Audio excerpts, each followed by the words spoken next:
Ephesians 4:32. Be kind and loving to each other. Ano ang mga blessing ng taong mabait? Ano ang mga blessing na dala-dala ng kabaitan? Blessings in kindness. Salamat, Panginoon, dahil kayo na ang kauna-unahang napakabait. Salamat kami ay tumatanggap ng inyong kabaitan at maunawa namin ang hiwaga ng kapangyarihang ito. At di man namin lubos na maintindihan, maging totoo sa amin ang kapangyarihan ito at maging daluyan kami ng iyong kabaitan tungo sa aming kapwa. Kayo po ang mangusap, magturo, umakay sa amin. Sa ngalan ng Panginoong Hesus, dalangin namin may kalakip na pasalamat. Matthew 19:16-22. Just then a man came up to Jesus and asked, "Teacher, what good thing must I do to get eternal life?" Jesus answered, "If you want to be perfect," now perfection and eternal life being referred to by Jesus in the same breath, "go, sell your possessions and give to the poor." In other words, be kind, especially to the needy. You will have treasure in heaven. Now heaven, eternal life, perfection, timelessness, all being discussed in one sentence. Then Jesus says, "Come, follow me." When the young man heard this, he went away sad because he had great wealth. Napakagandang tanong, napakagandang sagot. What must I do to have eternal life? What must I do to have perfection? What must I do to be in heaven or to have heaven in me? And Jesus says, be kind. And that will happen. How can I be kind? Well, you have a lot of money. A lot of people are so needy. Sell your property, give them to the poor, then come and share my happiness. Be with me. Follow me. Do life my way. And he went away sad. He did not want to be kind. Matthew 19:21-22. Kung ating isip-isipin, sumagot si Jesus, kung ibig mong maging ganap, if you want to be perfect, ipagbili mo ang iyong kahari-arian at ipamahagi sa mga mahihirap ang pinagbilhan. In other words, the way to that eternal life, to that timeless bliss and happiness, to that so-called heaven, Jesus says, be kind. Love people. Use the power that you have to empower others. Lift people up. Ang pag-ibig sa kapwa ay kitang-kita dito ang ipinapakita ni Jesus na pag-ibig din sa sarili. Gusto mong mahalin ang sarili mo? Gusto mong magkaroon ng eternal life? Gusto mong makaranas ng heaven in your heart? A slice of heaven? Well, mahalin mo ang iyong kapwa. Kasi ang paraan, ang daan para ka makarating sa ganung estado ay mahalin mo muna ang iba. Na kung ibig mo talagang mahalin ang iyong sarili, mahalin mo muna ang iyong kapwa. Hindi ka pinagbabawalang mahalin ang iyong sarili, pero ang paraan sa pagmamahal sa sarili ay sa pamamagitan ng pagtulong sa mga nangangailangan, paggawa ng kabutihan sa nangangailangan nito. Kapwa muna. Kaya ang tawag kay Jesus at ang kanyang mga ginagawa at mga sumasama sa kanya, the way, ang daan. Kasi marami siyang daan na itinuro na hindi naman yun ang kinaugalian na daan ng kanilang traditional beliefs. Kaya para talaga maunawa si Jesus, you've got to look into the many meanings of His terms. Kahit sa mga inassign ng church in the last 2,000 years na meaning daw ng mga sinabi ni Jesus, dapat suriin uli. Kasi maraming nalilingid na tatago na kahulugan pag ipinako mo lang yung sarili sa isang nakaugaliang pagpapakahulugan, katulad ng kahulugan ng perfection, ng eternal life, ng heaven. Laging iniisip na iba, yung heaven ay may mga ulap sa kabilang buhay. Well, most of the time, Jesus is referring to another slice of heaven, that which is in your heart. That is peace of mind, that is bliss, that is inner joy, peace that transcends understanding. Isa yan sa mga pakahulugan ni Jesus sa tinatawag na heaven, na hindi mo kailangan mamatay para makapunta ka doon. Sa buhay pa lang na ito, ay maaari mo nang makamit. And He shows us the way to that heaven. That's why Jesus is called the way, the truth, the life. So para sa Kanya, perfection, which the man was referring to as eternal life, is in being kind to the needy. At sabi ni Jesus, magkakaroon ka ng kayamanan sa langit. Langit na naman dito, the kingdom of God. Hindi lamang yung pupuntahan mo pag namatay ka na, kundi yung the kingdom of God in and within you. Hindi mo kailangan puntahan sa ibang lugar kasi talagang na sa iyo. 7:21, Jesus says, people will not say, look, God's kingdom is here, or there it is. No, God's kingdom is here. That means God's kingdom is here. And the way to the kingdom in you, the way to you is through others.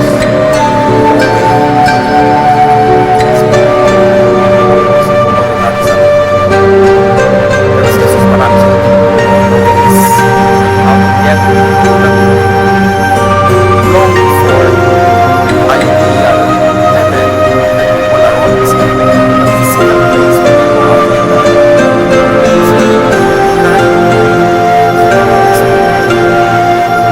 you will experience timeless life, eternal life. I don't see that sa balikan sa iyo, but this timeless, hindi ka lang dimension. So, it's like, yung langit na yun, is the Lord. Therefore, yung langit na yun, paano ka nagiging mayaman? Sabi, you will be rich in heaven, you will have a lot of reward in heaven, you will feel rich at heart.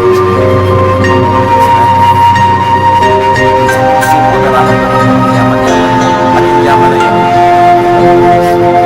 yaman na yun. Na ang gumagawa ng pag-ibig, sinayan na rin.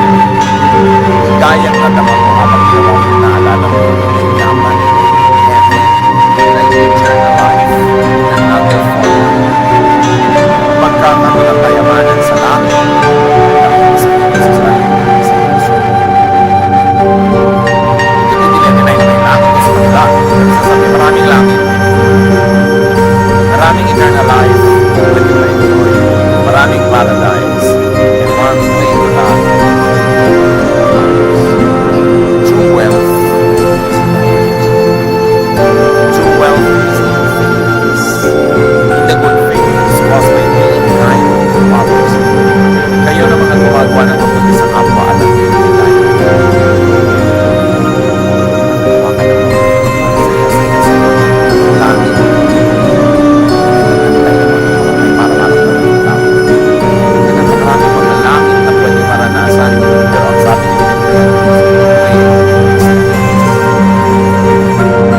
Sabi ni Jesus, sige, ibenta mo yung mga ari-arian. Hindi mo sa mahirap. At yung mga hindi mo pa naramdaman before, kasi hindi mo pa ginawa yan before, maramdaman mo, malalaman mo ng isihin ng Diyos. Pagkatapos yan, bumalik ka at sumunod ka sa amin, makakasunod ka kasi alam mo na yung you will go where I am because you have taken the way that I take. And it is the way of love. It is the way of kindness. Hindi ka pwede sumunod sa akin kung physical lang ang magsunod. Punta ka sa pupuntahan ko, gagawin mo ginagawa ko, kailangan yung tayo magkaisa sa lahat. At kararamdaman mo lang yung nararamdaman ko. You will have my heaven in your heart.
something they did in their lives. Pero ngayon, pagka ikay makasarili at hindi ka mabait, kahit linlangin mo yung sarili, hindi ka masaya.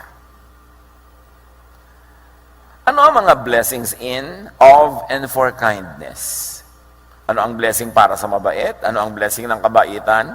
Ano ang blessing na dinadala ng kabaitan? Kindness is easy and easier for the brain. Interestingly, there has been a lot of scientific studies on the brain and on the emotions and lifestyles of people. At marami ng findings ang siyensya, and one of that is, mas madali maluwag ang isip ng taong mabait.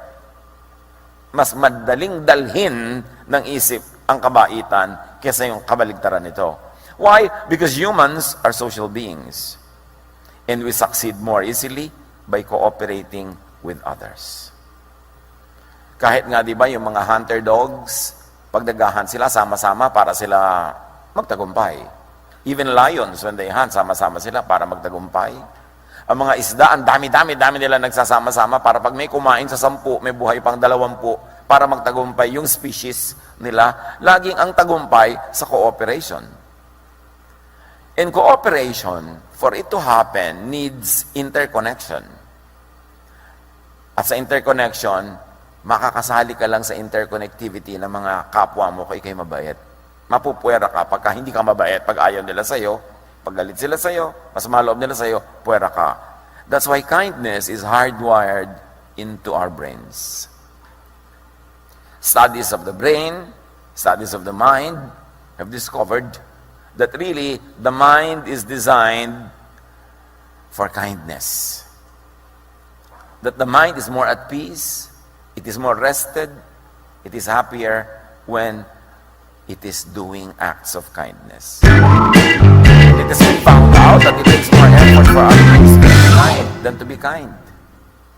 Obserbahan nyo, mga kapatid, talaga naman nakakapagod yung maging selfish. Nakakatanda, nakaka-stress. Bakit? Selfishness makes the brain consider and analyze a lot more things. Selfishness makes the brain work harder or hard. Yung pag-selfish ka, iniisip mo, paano ko kaya maiisahan itong mga taong ito? Paano ko kaya iiwasan itong utang? Paano kaya ako tataka sa mga mamamas ko? Paano kaya ako makakalamang? Paano kaya ako magbumukha-mukhang mahirap para walang lumapit sa akin at magpatulong? Paano ko kaya masosolo tong isang row ng silya na ito? Paano ko kaya makukuha ang gusto kong kuhanin? Selfishness makes you work so hard. Pagod ang utak ng makasarili. Selfishness is stressful. Nakakatanda. Yung masyadong karamutan. Maraming isipin ang makasarili. Maraming isipin yung unkind. Bukas pa lang may pupuntahan ngayon, dinedesign na kung paano siya makakalundag sa pila. Paano maiisahan ng makamag-anak niya sa mga mana pag namatay yung matanda. Yung ang daming binabalak ng taong selfish. Pagod ang isip niya. Hindi tahimik. Matthew 5:43, narinig niyo yung sinabi, ibigin mo ang iyong kapwa at kamuhian mo ang iyong kaaway. Ngunit ito naman ang sinasabi ko, ibigin ninyo ang inyong mga kaaway at ipanalangin ninyo ang mga umuusig sa inyo. Bakit yun ang turo ni Jesus? Doon tahimik. O may kaaway ka, ipinag-pray mo, edi nawala na yung galit mo, pinadawad mo na siya. Kasi galit na galit ka at isip ka ng isip ng paraan kung paano ka makapagiganti. Mas madaling maging mabait. Mas madaling maging mabuti. Kaya sabi ni Jesus, sundin nyo ang aking paraan. Marami kayong kaaway, patawarin nyo, ipanalangin nyo. O pinipilit niyang hingin ng jacket mo, ibigay mo ang t-shirt mo. Tahimik ka. Sabi niya, you know what? My yoke is easy. My burden is light. You will find rest for your souls. Agawan kayo ng agawan sa kaprasong mana, agawan kayo ng lupang mamanahin na nasa kuko ng namatay niyong magulang. Nag-aaway-away, generational gulo para sa kaprasong bagay. So niyo, alam nyo, ibigay nyo, magpatawad kayo, panalangin nyo sila, ang beneficiary nun kayo, kasi matatahimik kayo Unsociable individuals are disadvantaged. Why? Because struggle is a fact of life. And sociability and cooperation are equally important. Kaya yung kindness, altruism, yung talagang unreserved goodness to others, is present in nature, even in animals and plants. Ang tawag ng mga biologists dyan, survival of the selfless. It helps the group to survive and to win. Kay hayop, kay halaman. Alam niyo mga halaman, pag nasa gubat kayo o maraming puno, tumingala kayo sa taas, makikita niyo ang mga dahon nila hindi nagpapatong-patong. Meron silang ino-observe na mga boundaries. Kaya pag meron ditong malaking halaman, meron ditong isang halaman, ang gawin niya, dito siya pupunta para hindi sila magagawan. Ma-observe niya yan. At ayon sa mga pag-aaral, very interesting, ang mga ugat ng halaman ay nag-uusap. May interconnectivity ang mga ugat-ugat. Pagka merong mga kapwa nila halaman na kulang sa nutrient, naglilipat yung ibang ugat sa kanyang lugar para makuha nung nangangayayat na halaman. Pag may isang halaman na ina-attack ng mga insekto o mga kalaban, nagsesend siya ng signal through the roots to announce it to the others para maihanda nila ang kanilang sarili. Kaya sa ilalim ng lupa, maraming nagaganap sa mga ugat-ugat ng mga halaman. Makikita natin yan. It's very, very wonderful na kung visible lang to the human eye, the interconnectivity of the roots. Tapos sa paggawa ka ng bahay, nilagyan mo ng pader sa gitna, killjoy ka talaga. Nagkahiwa-hiwala yung mga halaman. Diba? Kaya parang isang munting daigdig na nasa ilalim ng lupa, magkakainti-intindihan sila. Next time around, when you look at trees, you see that they are cooperating. Ano mga trees kasi, hindi naman sila nakakaalis pagka ina-attack sila ng insect, so nagre-release sila ng mga chemicals.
ba, dinalugi ako? No.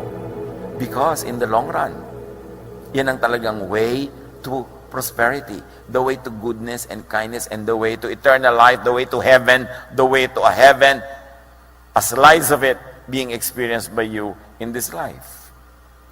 Kindness is the way to happiness, not unkindness.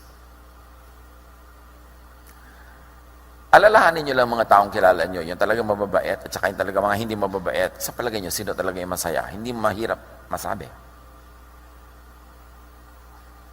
Because kindness is the way to happiness. Again, studies have shown that unkindness creates fluctuating happiness. Sa mga sinusundan ng mga tao at pinag-aaralan ng kanilang ginagawa at nagiging bunga sa kanilang emosyon, yung mga unkind, yung mga cruel, nagkakaroon din yan ng happiness. Yung mga distorted pleasure. Pero sandali lang. Tapos wala uli. Kaya kailangan gumawa na naman sila ng mali, ng masama, para maramdaman na naman nila yung baluktot nilang kaligayahan na yun. Because unkindness creates ever-changing, transient happiness. But kindness results in a longer-lasting and authentic happiness. Interestingly, a lot of studies have been done in this field.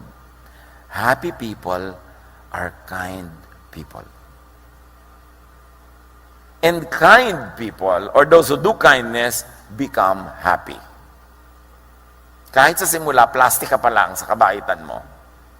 Kauulit-ulit mo yan ang naging habit mo, naging yun na ang shape ng brain mo, nagiging totoo na ang iyong kaligayahan. Kaya sanayan yan eh. Dapat sanayan ang sarili sa paggawa ng mabuti, ng mabait, kaysa sa paggawa ng kabaligtaran nun. James 3:16, sapagkat saan man naghahari ang inggit at makasariling hangarin, maghahari din doon ang kaguluhan at lahat ng uri ng masamang gawa. So pag inggit ka, makasarili, selfish, mapanira, ang kasunod nun gulo. Parami ng paraming mga kasamaan, ipinunla mo kasi ay kasamaan. Philippians 2:1-4, do nothing out of selfish ambition or vain conceit. Why? Because it will isolate you from people. Rather, in humility, value others above yourselves. Why? You will be liked. And you will be included in the web. And you will be a winner. Together with everyone else. Not looking to your own interest, but each of you to the interest of others. Cooperation. Because in life, it is a cooperative that will flourish. Kaya baligtad yung mga itinuturo sa mga bata ngayon, be competitive, be competitive. Dapat lagi ikaw manalo, dapat lagi ikaw manalo. You will isolate them from their friends, from their classmates, you will isolate them from their cousins. Pag laging gusto nyo, sila yung winner. And nobody likes the winner. Especially the losers, they hate the winners. Kaya dapat ang tinuturo natin sa mga bata, cooperate, be friendly. Hindi yung sarili mo lang, sarili mo lang. Kindness always wins. Kindness never goes unpaid. Akala lang natin, lugi ka pag mabait ka. No, because the universe has one basic rule, balance. Lahat ng negative, tutumbasan ng positive. Lahat ng positive, natutumbasan ng negative. Balance ang bunga niyan. And I don't mean negative in the negative way. Laging may balance. So pag nagbigay ka, may tatanggapin ka. O kaya nagbigay ka kasi nauna ka nang nakatanggap eh. Pag tumigil ka ng pagbibigay, tanggap ka ng tanggap, titigil din yung pagdating sa'yo kasi walang balance. So kung gusto mo yung tinatanggap mo, dating ng dating, bigay ka rin ng bigay para yung balance tuloy-tuloy, may flow.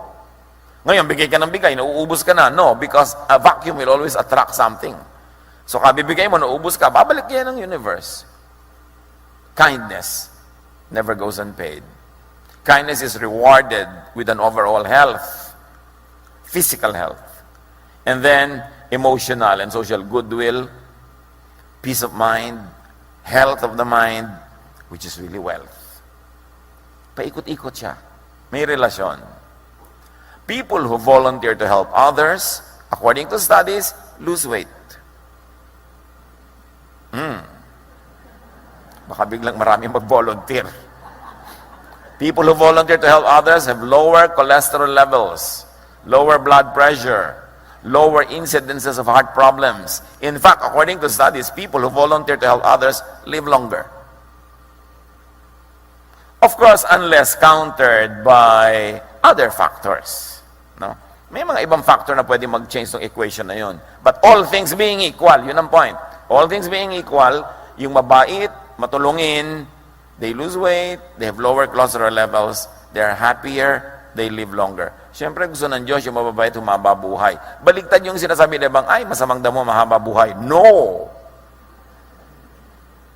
Ang talagang humahaba ang buhay, yung maraming pag-ibig, yung maraming kabaitan, yung marunong magpatawad. Kasi lahat ng negative feelings na yan will kill your body. Proverbs 28:27, those who give to the poor will lack nothing, but those who close their eyes to them receive many curses. You see all of the verses, no? Agreeing with all the scientific findings. Or, say it another way, the scientific findings agree with what the Bible had said long ago. Na talagang malaking blessing maging mabait. Ano yung mga curses pagka hindi ka mabuti sa kapwa? Marami yan. Pero isa dyan is guilt.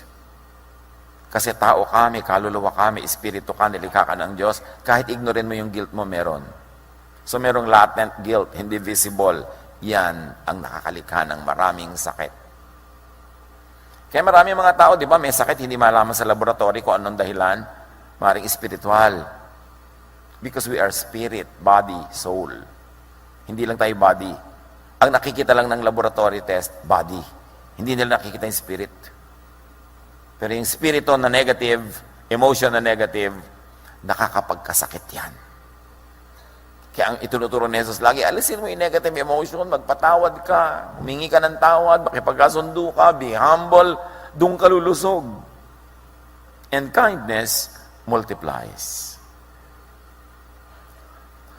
Nakakatuwa ang nangyayari ngayon sa ating bayan, itong pumutok na bulkan na ito, hindi yun ang nakakatuwa, kundi ang daming taong tumutulong. We have sent our own people to the field to do relief work. Ang remark ng mga tao, alam nyo po, sabi nila, nung pumutok ang bulkan, doon din pumutok ang aming tiyan sa dami namin kinakain. Kasi ang dami nagpapadala. Kuminsan nga, oversupply na yung iba, kaya kailangan lang management. Pero, dumadami ang kabaitan dahil ang mga tao natin inspired sa overall kalagayan ng ating bansa ngayon, inspired sa maraming magagandang halimbawa ng mga civic leaders natin, inspired sa ginagawa ng mga churches. So, sila man, lumalabas din yung kanilang mga blessing kasi na-encourage sila na yung kabaitan side nilang ilabas at hindi yung kasamaan side. Ganon yun eh. Pag kami naunang naging masama, alam ba, sa inyong magkakapatid, nagiging maramot din lahat. Pero pag may naunang maging mabait, lumalabas din yung mabait side mo. Kaya yun ang ating gawain, mga anak ng Diyos, yung ilabas mo yung good side mo na galing sa Diyos para yung kapwa mo ma-encourage na yun din ang ilabas niya. Because kindness multiplies. Obserbahan nyo ang mga pamilya na uso karamutan, yung madamot. Minsan may nagpasimulan yan, either yung tatay o nanay o yung kuya o yung ate. So naging uso sa pamilya nila yun. May nagpauso. Dapat ang pausuhin natin yung kabaitan, yung kabutihan. Kasi meron din kabaitan bawat isa na pwede nilang ilabas kung nai-inspire sila. Kung na-encourage sila. Kindness spreads.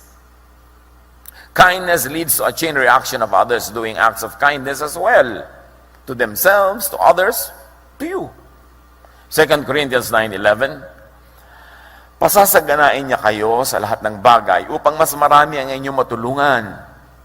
Sa gayon, lalong darami ang magpapasalamat sa Diyos dahil sa inyong tulong na dadalhin namin sa kanila, sabi nitong mga workers. What was the context? Merong taggutom noon. Sa isang bahagi ng mundo, itong mga Corinthians collected a lot of blessing para ipadala nila doon sa mga kapatiran, specifically sa Jerusalem. At sabi, alam nyo, dahil sa ginagawa nyo yan, marami magpapasalamat sa Diyos. At alam nyo ba na pag may nagpapasalamat sa Diyos, lalong ginaganahan ng Diyos na mag-blow out. So dahil sa ginagawa nyo, magpapasalamat sila, lalong babaha ang blessing, magiging mabuti para sa ating lahat. Kindness opens the heart and then the mind. Yes, iba talaga yung heart sa mind, but that's another topic. But you begin with the mind, you can affect the heart. When you affect the heart, you can go to the mind. Kahit ano yung bukas na entry point, doon ka pumasok. Yung mga kamisa, alam mo, may kutob ako, heart yun. Kasi yung mind mo, may ibang sinasabi. Yung intuition, maganyan, parang dapat agree. Merong tao na andyan, sabi mo, bakit kaya parang mabigat ang dugo ko sa kanya? Wala namang masabi yung mind mo na dahilan, it is your heart speaks. And most of the time, unless baloktot ang puso mo, tama yung kutob. Kasi may ibang nagsasalita sa'yo, you are a spirit. You are a spiritual being, and so the spirit world also speaks to you. Sometimes, in spite of what the material world tells you. Kaya marunong ang tao, dapat makiramdam sa ganito mga bagay. But kindness opens the heart and the mind. The more giving one becomes, the more one becomes forgiving. The more one understands people who are different from oneself. Pag tayo'y palabigay, may nagsisimulang proseso na nagiging ending, nagiging mapagpatawa din tayo. Mahirap maunawa ang koneksyon. Siguro sa mga darating na mga pag-aaral, makukonect, pero ngayon, take it at that. Kung gusto mong matutong maging mapagpatawad at mahirap gawin yon, magsimula ka munang maging mapagbigay. At pag mapagbigay kang ganon, may nangyayari sa kalooban mo, may kasunod, nagiging mapagpatawad ka rin. Pag mapagbigay ka at mapagpatawad ka, may mangyayari pa, mas nauunawa mo ang mga taong dating ayaw mong unawain. Mas natatanggap mo ang mga taong dati hindi mo matanggap. And it all starts with just the plain act of giving. Just give. May taong naiinis ka, padalan mo ng ulam. May taong nagagalit ka, padalan mo ng magagandang bagay. May taong ayaw sa'yo, hindi ka pinapansin, humingi ka ng tulong sa kanya. Yung hindi masyadong mabigat, ha? Makalalong magalit sa'yo. Pero usually, people like to help. When you ask people to help, so, alam mo, masyado naman pong importante yung taong yan, baka hindi ako pansinin, humingi kang tulong. Basta hindi nakakainis sa tulong, ha? Hindi yung laging nandun ka nalang lagi. Yung expertise niya, hingin mo yung konting advice, people like to help. That's our nature. Begin the cycle of receiving or giving. At kung saan ka man magsisimula, ikaw yung receiver or recipient, just start. Because miracles happen when these things start. Kind people embrace and care for others. And if you embrace and care for others, you understand and appreciate yourself better. Mga kapatid, maraming mga tao, kilala ko, nag-aral ng psychology para maunawaan nila hindi ang mundo, kundi ang sarili nila. At marami rin mga tao, nauunawaan nila ang sarili nila sa pag-unawa muna nila sa kapwa. Pag may gulo kayo sa inyong sarili, hindi nyo maintindihan yung sarili, naguguluhan kayo, unawain nyo muna ang iba. Tanggapin nyo sila, mahalin nyo sila, at may magaganap, may mabubuksang isang nakalak na pinto patungo sa iyong inner self. One of the best journeys into one's inner self is through the self-image of other people around you. Pag mapagmahal ka kasi maibigin ka sa kanila, ang nagiging ending mo na mamahal mo rin at naiibig ang iyong sarili kung sakaling ang problema mo ay hindi mo mamahal-mahal ang iyong sarili. 2 Corinthians 9:13-14. Ang bukas palad ninyong pagbibigay sa kanila, dahil dyan, magpupuri sila sa Diyos. Kaya't buong pagmamahal nila kayong ipananalangin. Can you imagine? Nagbigay kayo sa kanila, ipinanalangin nila kayo ng taus-puso. Paano mo mamaliitin ang pagpapalang pwedeng dumating sa iyo pag mayroong nagdadasal para sa iyo ng taus-puso? Kung ang dasal niya, mamatay na sana siya. Ewan ko kung tatalab sa iyo. Pero definitely, walang dadaling blessing yon. Imbes curses, invite blessings. And you invite that by being kind to others. Yung maipanalangin ka, paano nyo lalagyan ng price tag ang isang panalangin na inusal ng isang mataimtim at taus-pusong nananalangin para sa inyong ikabubuti? How can you stop the hands of God from blessing you? Paano kayo makaka-induce ng isang panalangin na taus-puso sa paggawa ng mabuti sa kapwa? So, be kinder. Kind na naman tayo di ba? Be kinder. Nicer. Gentler. At isa niyan, at isa lang ang isasuggest ko na ngayon na paraan na gagawin nating totoo sa buhay ang yung be kinder, learn to ignore and to overlook an offense. Yung nagalit tayo, na-insulto tayo, may nadinig tayong hindi maganda, nasaktan ang ating loob, pag-aralan nating palampasin. Kasi marami tayong unkindnesses na ginagawa. Pag pinatulan natin yung mga offenses, perceived or real, pag pinatulan natin, nagiging halimaw tayo. Dapat sinasabi na lang natin, hayain na. Sige, na-offend ako sa'yo, hayain na. Hindi mo ko pinansin, hayain na. Mas relax ka. Proverbs 19:11, ang kahinahunan ay nagpapakilala ng katalinuhan. Ang pagpapatawad sa masamang ginawa sa kanya ay kanyang karangalan. So pagka pala mahinahon ka, matalino ka. So pag hindi ka mahinahon, ikaw ay blank. At pag nagpapatawad ka, karangalan mo yon. Napakaganda nun. Don't get even. Huwag gumanti. Forgive an offense. Kung hanggang ngayon, dala-dala nyo pa sa puso nyo yung mga offenses na natanggap nyo kung kani-kanino, bit-bit nyo pa, dala-dala nyo, pasan-pasan nyo, bitawan nyo na para kayo mapahinga. Karangalan na magpatawad. Katalinuhan na hindi pumatol. Colossians 3:13, bear with each other and forgive one another. If any of you has a grievance against someone, forgive as the Lord forgave you.